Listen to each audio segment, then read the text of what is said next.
This podcast is brought to you by the School of Advanced Study, University of London.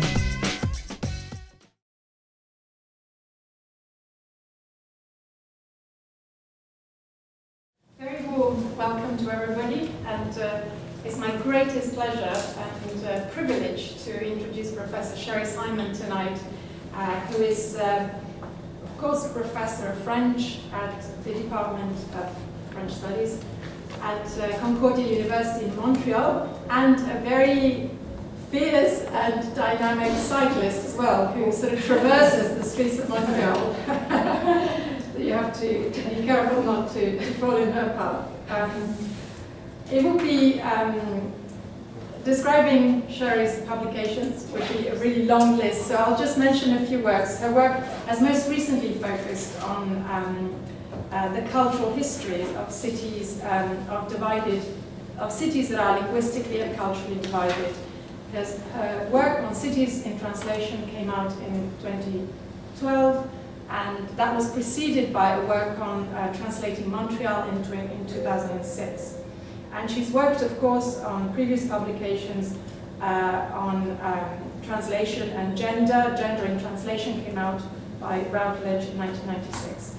Professor Simon is a member of the Royal Society of Canada and a member of the Académie des Lettres du Québec. Welcome, Sherry. Thank you. Thanks very much. And I'm very pleased to be here, and I'm especially pleased to be here in the context of this research group on cultural memory. And I'm very curious to know the kinds of things that you do, so I hope that we'll have a chance to talk. Because notions of memory and cultural memory have been at really the forefront of my thinking in the last while in my work on cities. Language as memory. So in the cities that I've looked at, language, cities of conflicting memories. So cities with rival languages would be cities where memory is very much in a state of tension. So when you look at multilingual cities, but not necessarily multilingual cities in a synchronic sense, but multilingual in a diachronic, that is to say, languages that have had serial, cities that have had serial languages, one replacing the next, that's how I'm going to kind of begin my talk. Then you see language as a very material form of memory. So language as it marks city space, a little bit as an artwork in that case, but also language as it is written onto the very surface of the city, buildings. In Montreal, for instance, you always know what is English is often a kind of a palimpsestic emergence, because Montreal has become a French language city and all public language is French. So English usually emerges as a kind of under the surface kind of message, slightly illicit, slightly illegal, because French has been used to cover it up. So it's a form of memory, but memory that has been covered over, as happens in cities with, as I see, serial languages. I'm going to talk today, as I mentioned, about Trieste. I'm going to actually try to talk to my paper rather than simply presenting it, simply reading it. But I'm going to begin, let's see, I have two things to do here. I'll begin this way, and so just to complete the introduction. So the cities that I looked at in my book, Cities in Translation, were Montreal, Trieste, as I'm going to speak about here, Barcelona, as a city of conflicting languages, and Calcutta, referring to colonial Calcutta at the time when it was a city with two distinct spaces, as colonial cities have. But very much a city in translation, because a city that from which a translational culture emerged through the colonial experience. And now I've become increasingly interested in Habsburg cities. And somebody asked me the question, I thought, oh, how come I'm interested in Habsburg cities? Well, because of Trieste. Trieste took me to Prague, took me to the whole series of Habsburg cities, which are so fascinatingly multilingual. The question is, to what extent are they translational, or how do we understand translation when it's applied to cities which were once extremely cosmopolitan, but which were caught in the pincers between the Nazi and the Soviet empires and became victims of that confrontation and lost their multilingualism. All right, let me just begin then.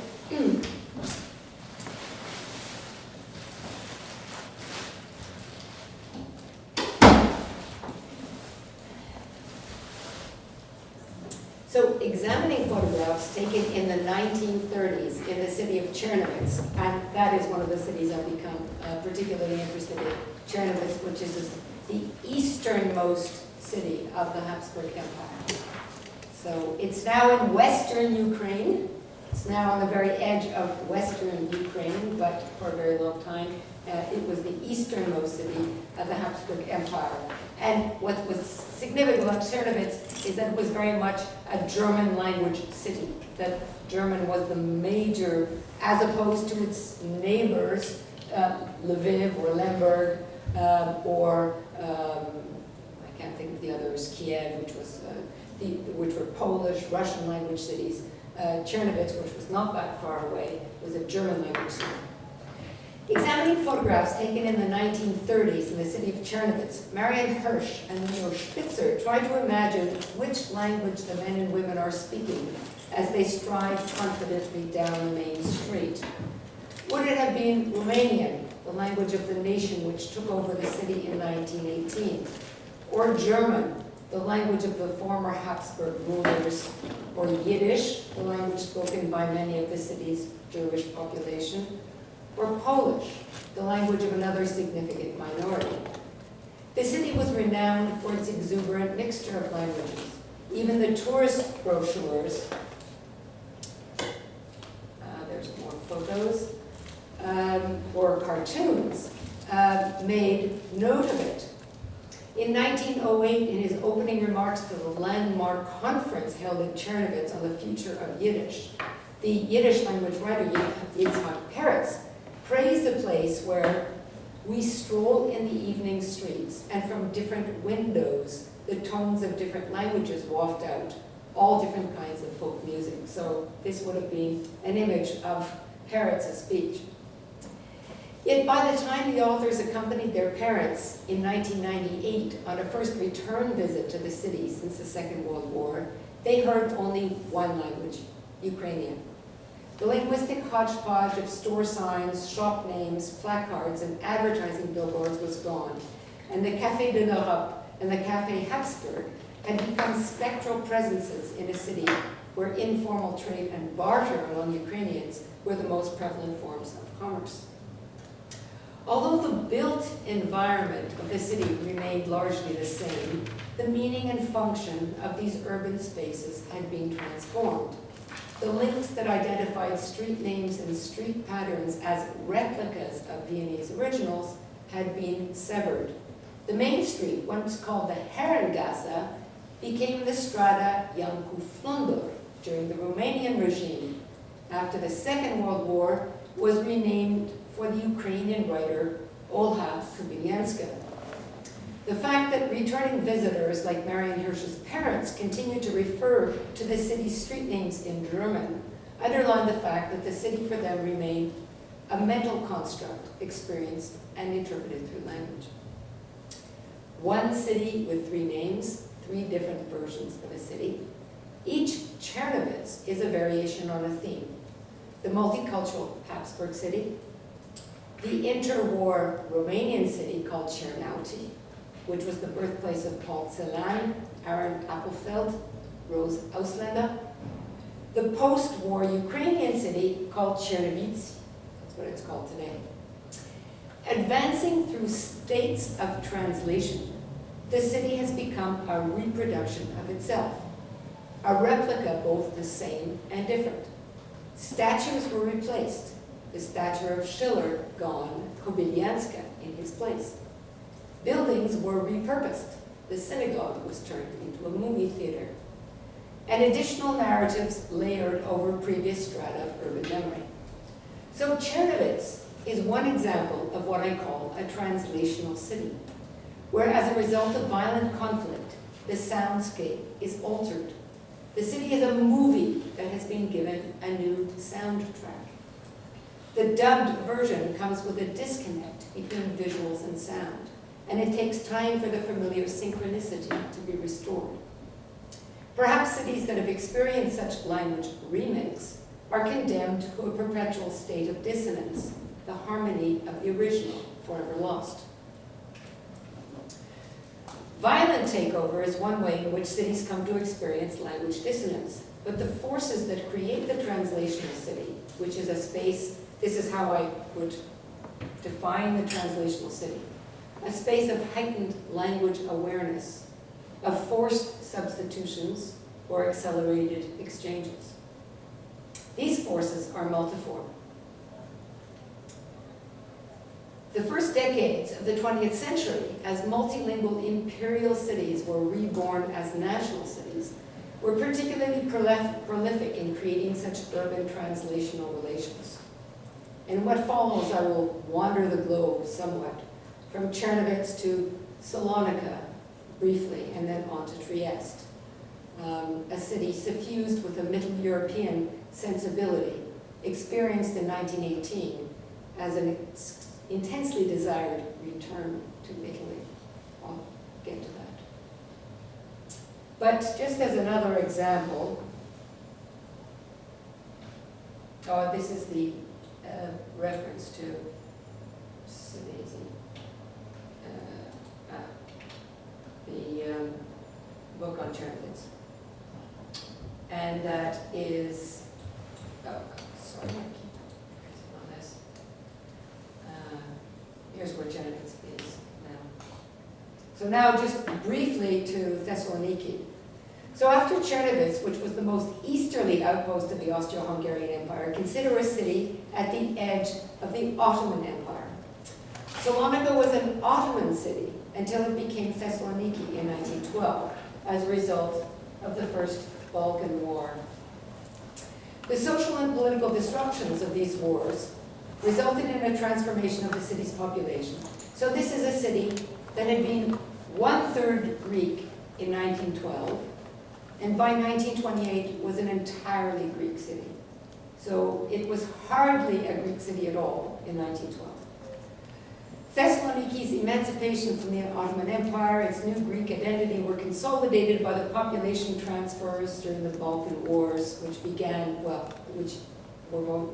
began in the Balkan Wars, but in 1922, 1923, followed by the massive exchanges of Christian and Muslims. So that was one of the big changes in Thessaloniki, but what also happened in Thessaloniki was that a great fire destroyed the city center in 1917 and allowed for the Haussmann-like imposition of a modern and rational city plan. So the French urban planner called Ernest Ibra planned a grand new design in the Neo-Byzantine style as a celebration of the city's recovery of its pre-Ottoman Byzantine past. So here is a city in 1917, has a great fire. It also has a huge population exchange between 1913 and 1924. So this is a city which is entirely remade, and in which language and architecture become forms of a new kind of memory. Neo-Byzantine, referring back to the time before the Ottomans. Right? So it becomes a Byzantine city where the Ottoman past and the Jewish past are entirely effaced. So select Byzantine monuments were given prominence at the center of new large avenues, while all signs of the densely packed Jewish quarters that had dominated the core of Ottoman Salonika were eliminated. Not even the layout of the streets today indicate where the numerous synagogues were once situated. In few cities can one see such a radical renewal of the city's identity and the realignment in parallel of both linguistic and built heritage. So the languages were replaced and the forms of the city were replaced. So is this the same city or a new city? This is a city that has been translated out of its cosmopolitanism. The once polyglot city, where Turkish and Ladino had been the most prominent languages, was by 1928 almost entirely Greek-speaking. So Czernowitz and Thessaloniki, or Salonika, are among a legion of cities that experienced language flips in the wake of the imperial collapse. So what I call this form of the translational city seems to be most common or most easily found in that period of the collapse of those two empires, the Habsburg Empire and the Ottoman Empire. So the famous cosmopolitanism of that whole area of Central Europe on the one hand, and the other part, the Levant, they are seriously attacked by these new movements. The fact that these cities, which were once imperial cities, become national cities. These were traumatic transformations where one identity was obliterated in favor of a more modern affiliation, destined to make the city more truly itself.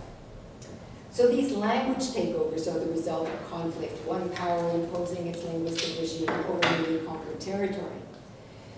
But competition and rivalry among languages obtain in all urban settings. In fact, multilingualism and friction among languages could be said to be one of the defining elements of urbanness. Languages jostle on urban terrain, occupying public spaces, attaching themselves symbolically to sites and landmarks, influencing the creation of architectural form. This is the broader sense we can give to translational cities, and the one that allows us to understand all cities as driven by translational forces, where translation is understood as a process, an ongoing condition which shapes intellectual and cultural life. So I use the notion of the translational city in opposition to the idea of the multilingual city. So we know that all cities are multilingual, but multilingualism is a kind of a count thing. Sociolinguists are very good at counting who speaks what, where. They are interested in interaction, but as has been said in a recent book that has just come out called Metrolingualism, a book by sociolinguist Alistair Pennycook, the idea of languages in the city, perhaps we have to rethink the way languages are used in the city and get away from what he calls a count perspective, and also the idea that that national languages are, or the monolingual is a kind of default. He talks about the very ordinary language crossing, mixing that happens, for instance, in markets, that happens in restaurants, that happens in places in the city. So an attempt to connect language to the spaces of the city. And that's very much what I've tried to do as well in the notion of the translational city, which is to connect language to specific spaces, just as Greek can be tied to these new architectural forms, which is actually very beautiful. Salonika's Thessaloniki is a very beautiful city. That will be Trieste in a moment. So to read a city in one language is to know one version of the city text, one ensemble of materials. For most cities, there will be multiple and competing city texts, written either in the submerged languages of the past or the rival languages of the present. And so citizens living side by side may be experiencing separate, even contradictory versions of the urban imaginary. How is it different to read New York in English or in Spanish, New Orleans in French or in English, Johannesburg in English, Afrikaans or Xhosa, Manila in Spanish or Tagalog, Barcelona in Castilian or Catalan, Montreal in French or English, Czernowitz in German, Yiddish, or Romanian, Thessaloniki in Greek or in Turkish. Each of these questions brings into being a different constellation of linguistic forces, and in fact, a different memory, and a different sort of network of loyalties. And so translation is what will allow these memories to become part of the same conversation. Without translation, and what's interesting, in fact, about how historians have dealt with these multilingual cities is that there's usually one version or another one. I mean, I was quite scandalized when I was reading about the history of Calcutta and saw that there's a whole body of writing in English that takes no account of Bengali sources, and a whole body of writing in Bengali that takes no account of English sources. And they're just parallel kind of lines, and so you have two quite different cities, depending on which language you're reading the city through. And the same very much for Eastern European cities. And now, of course, you can read scholarship. The scholar is called upon to be plurilingual. I was reading a book on Bratislava, and he refers to Hungarian, Polish, Slovak, etc., German sources, and he's read them all. Right? So that calls on a very skill set that's particular. So now I just want to move on to one particular example of how the translational city works. And I'm going to be talking about Trieste, which is a city that Katja knows extremely well, so I'm always very worried about speaking about Trieste in front of her, but she's indulgent. And to explain what I mean by the translational city. So what's important in talking about the language flows of the city is to speak of those who make those flows possible, the translators. How do you define the translators? In the case of Trieste, I'm going to be talking about two translators who do two different kinds of things, but two kinds of things that are only made possible because of the city that they live in. So I'm just going to speak very briefly about the city, and I'm going to introduce my translators. I have two translators. One is Italo Svevo, better known as a novelist, and who is the author of what's known in English as the Confessions of Zeno. That's one translation. And my second translator is a psychoanalyst called Eduardo Weiss, who is the translator of Freud. And in a way, I'm going to be saying that both of these translators are translating Freud. Now, why Freud, and why only is it possible only in Trieste? Well, Trieste, for 400 years, was situated at the confluence of three language cultures: Italian, German, and Slovenian, or in general, Slavic languages. Because Trieste was for 400 years a historical anomaly, geographically and culturally part of the Venetian sphere of influence, the coastal area. And now, do I have a map? Sorry, I don't have a map. Oh, wrong way, was I? Oh well, can't go backwards. Yes, I can. Sorry, I don't have the map. So the Venetian sphere of influence, which begins with Venice and continues along the coast and travels down towards Dalmatia, is historically an Italian-speaking zone of influence.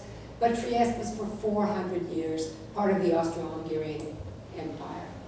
And so German, just to be very brief, German was the official governmental language. It was also the commercial language, but literature was written in Italian. If you wanted to write literature, if you wanted to be literary, you wrote in Italian. And there was, Slovenian was a language that was present always, but during the fascist period it was driven underground, literally. It was prohibited. And Triestino, the dialect, was considered to be sort of the language of everyone.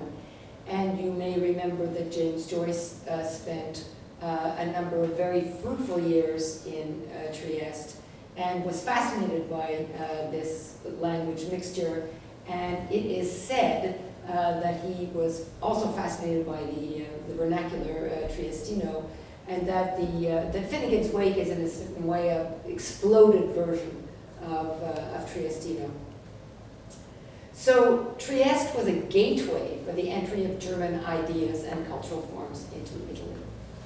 And in particular, among those German ideas that entered into Italy was psychoanalysis. And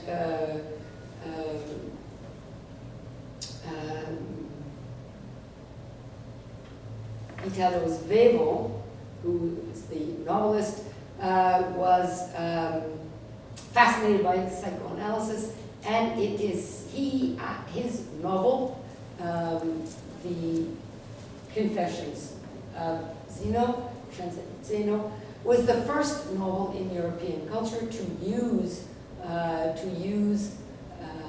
psychoanalysis as the frame.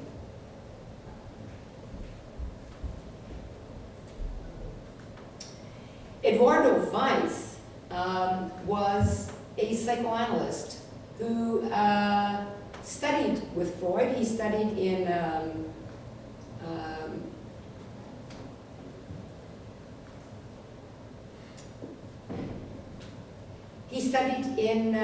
Vienna.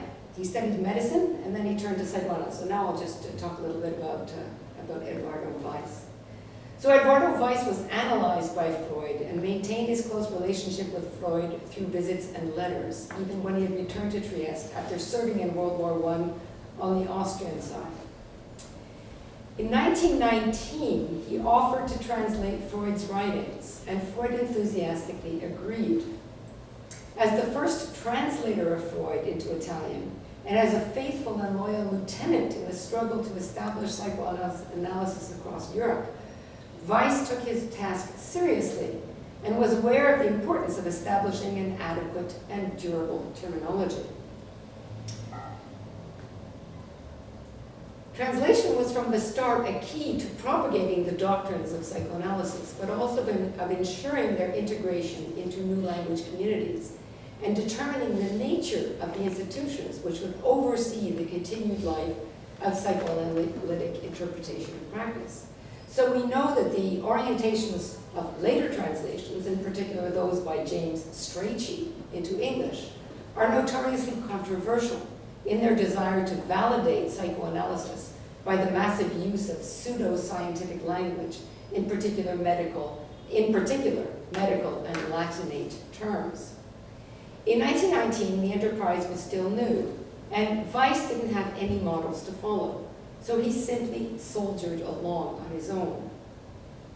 Actually, before he began, and this is a very interesting little deviation in the story, before he began, he suggested to Freud that he, Eduardo Weiss, could use some help in the translation. He suggested a certain Dr. A, and this is documented in the letters that Freud wrote. A very intelligent man, he said, familiar with psychoanalysis and fully competent in both Italian and German. Of course, full competence in Italian and German is only possible, or was particularly possible in this place, which was Trieste, because one would have a culture in Italian, but education in German. So these were intellectuals of a very particular kind. So Eduardo Weiss says to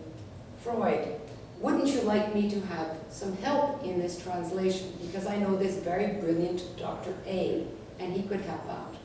But Freud said, no, no, no, I don't like Dr. A, and I don't accept at all that you work with him. Weiss accepted this master's judgment. It turns out that Dr. A was in fact a fellow, very brilliant fellow, named Bruno Veneziani. He was Svevo's brother-in-law and a patient that Weiss himself treated in Trieste. Veneziani was a brilliant chemist and a musician. He was a homosexual and he had drug problems. He had substance problems, as we would say, through most of his life. But why was Freud so suspicious and disrespectful of him to the point that he felt his collaboration in the translation would be harmful? He even said some very terrible things. He said, oh, these people are better treated off in the colonies. He should be sent to Latin America somewhere. So there's no doubt material for analysis of Freud himself here, as he was testing the loyalty of his followers. But what I want to get to in this translation, so these were the translations, in fact, of Eduardo Weiss. He is with his. So Eduardo Weiss chose to translate the id. Okay, so there are three in the topology of Freud's topology of the mind, of I don't want to call it consciousness, the mental topology. We have the superego, the ego, and the id.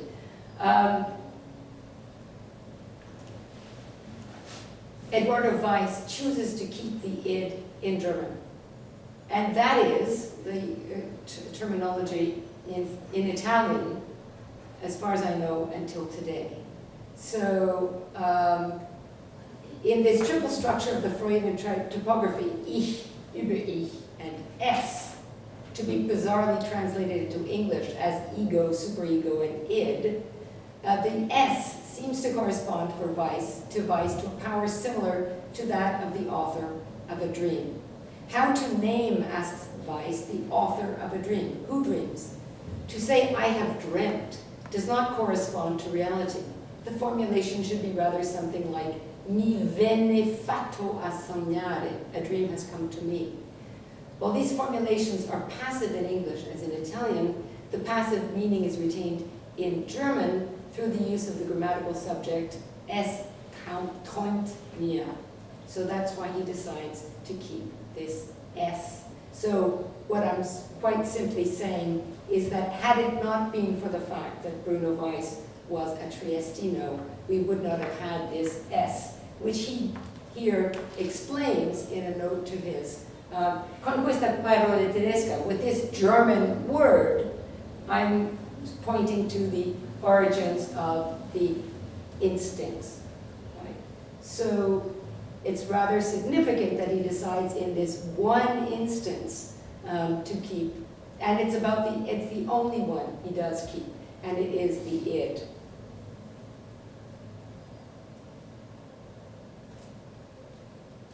So in accord with Giorgio Voghera's assertion that everyone in Trieste was somehow involved in translating Freud, and Freud was the subject of conversation and of intense engagement in the intellectual life of Trieste during the first two, the tens, I guess you have to say. Svevo himself, the novelist Svevo, was someone who did begin a translation of the interpretation of dreams in Italian, but we have no record of it now.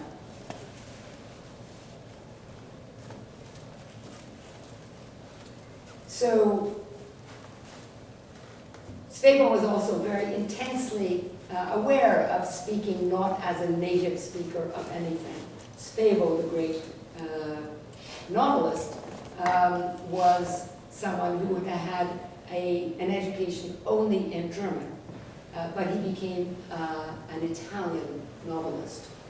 And in his novel, he refers to that somewhat by saying, with every word of Tuscan, we lie. So his tale of psychoanalysis, he says, is really a lie. So is this a true declaration of linguistic incompetence, or a typically perverse flourish on the part of an unreliable narrator and a recalcitrant patient?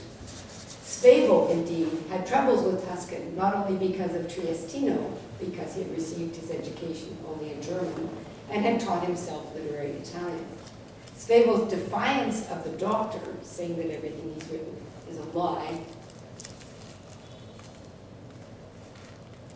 Sorry, I just lost that. His defiance of the doctor is in some ways a confession in itself. In order to produce literature, Svevo was obliged to translate himself. And indeed, to be a Triestine means that one is necessarily between languages. The linguistic inadequacies of the Triestines inevitably lead to such a result because, he says, by predilection, we recount all the things for which we have the words at hand. And if we don't have the words at hand, we can't say it. So linguistic discomfort, the sense of being between languages, retroactively suffuses the novel. Strata of language take the form of a palimpsest reminiscent of Freud's own topography of the mind, the underground id, Triestino, the surface ego, Tuscan, and the superego, German. The linguistic ground of Trieste reveals itself to be a space of translation. So the modern hero is not only decadent, anxious, and incapable of acting, he is also linguistically fractured. So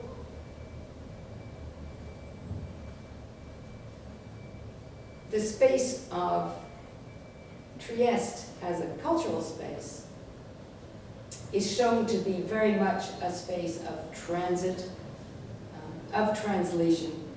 The culture of the city is a city in translation, we could say. So cities flourish on sites that are places of encounter, where rivers converge, where mountains slope towards the sea, where populations meet to trade.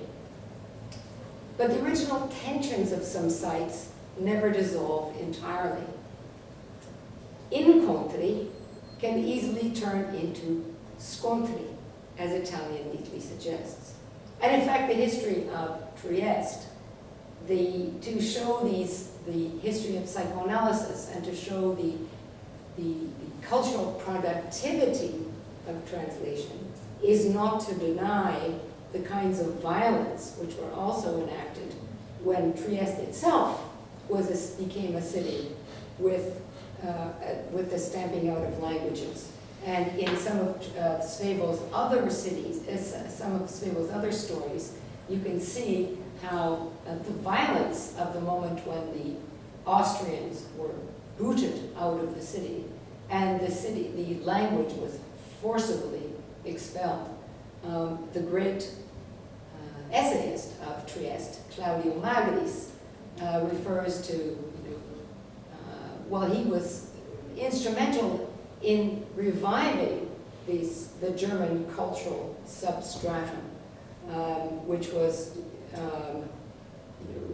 entirely, let's say, invalidated in the larger Eastern European context by the Nazis, because after Nazi culture, after the Nazis, it was very difficult to go back to the German past of this area.